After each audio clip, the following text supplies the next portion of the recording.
Hello दोस्तों, स्वागत है आपका आपके अपने YouTube channel one step for education में। और आज हम बात करने वाले हैं ग्लोबल वार्मिंग की।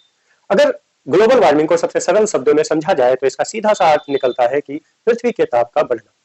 लेकिन हमारी पृथ्वी का ताप ये क्यों बढ़ रहा है, इन कारणों को भी जानना आवश्यक है। तो इस ग्लोबल वार्मिंग के दो मुख्य कारण है, एक मानव जनित कारण है और दूसरे प्राकृतिक कारण है।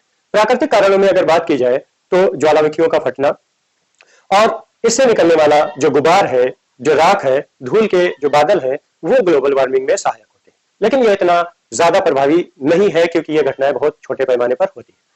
ग्लोबल वार्मिंग के लिए सबसे ज्यादा जिम्मेदार मानव खुद है, क्योंकि मानव द्वारा निर्मित कारखाने और जो वाहन है, इनसे बड़ी मात्रा में ऐसी गैसें निकलती हैं जो ग्रीन हाउस इफेक्ट पैदा करती हैं और इस ग्रीन हाउस इफेक्ट की वजह से ग्लोबल वार्मिंग को स्वरूप मिलता है। इन गैसों में मुख्य रूप से carbon dioxide, methane, nitrous oxide, ozone और कुछ अन्य छोटी मोटी गैसें भी होती हैं। लेकिन इस इफेक्ट के लिए सबसे अधिक जिम्मेदार जो है वो कार्बन डाइऑक्साइड है। होता क्या कि हम जब वायुमंडल में इन गैसों को रिलीज करते हैं तो ये गैसें वायुमंडल में जाकर के एक परत का रूप ले लेती हैं। फिर क्या होता है, जब सूर्य से प्रकाश के साथ ऊष्मा आती है, विकिरण आता है, तो ये गैसों की जो परत बनी है वो उस विकिरण को अवशोषित कर लेती है और दोबारा से वायुमंडल में वापस नहीं जाने देती। इससे क्या होता है, हमारी पृथ्वी का ताप निरंतर बढ़ता जाता है और इसे हम ग्लोबल वार्मिंग की स्थिति कहते हैं। इस ग्लोबल वार्मिंग का इफेक्ट क्या है, इससे हमारे यहाँ पर्यावरणीय असंतुलन पैदा हो रहे हैं। जहां पर आज हम रेगिस्तान देख रहे हैं, अगर ग्लोबल वार्मिंग यूं ही चलती रही तो कुछ समय बाद वहां पर बाढ़ आना शुरू हो जाएगी।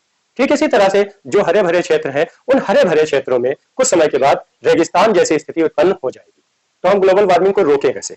पूरी दुनिया के लोग इस समस्या का सामना कर रहे हैं और अनेक प्रयास भी किए जा रहे हैं। तो दोस्तों, ग्लोबल वार्मिंग को कैसे रोका जा सकता है? ग्लोबल वार्मिंग को रोकने के लिए व्यवस्थाओं का उपयोग करना चाहिए जो बड़ी मात्रा में उत्पन्न होने वाली ग्रीन हाउस गैसों को रोक दे। और उस रुकने से क्या होगा, हमारी ग्लोबल वार्मिंग की समस्या कुछ हद तक कम हो जाएगी। दोस्तों, इसका एक बड़ा सा अच्छा सा एग्जाम्पल अभी नेचर ने हमें खुद दिया।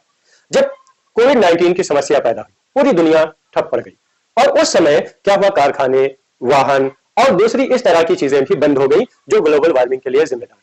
तो दोस्तों, उस समय हमने ये देखा कि हमारी पृथ्वी जो ग्लोबल वार्मिंग या अन्य इस तरह की जो समस्याओं से ग्रसित था, जैसे प्रदूषण है, जल प्रदूषण है, वायु प्रदूषण या किसी भी प्रकार का प्रदूषण, उसमें हमने देखा कि बड़े पैमाने पर कमी आई। तो इस तरह से हम अगर कोई नियंत्रित तरीका ढूंढ ले तो हम अपनी पृथ्वी को ग्लोबल वार्मिंग से बचा सकते हैं। अगर हम ग्लोबल वार्मिंग से अपनी पृथ्वी को नहीं बचाते हैं तो एक दिन हमें काल के गाल में समा जाना होगा।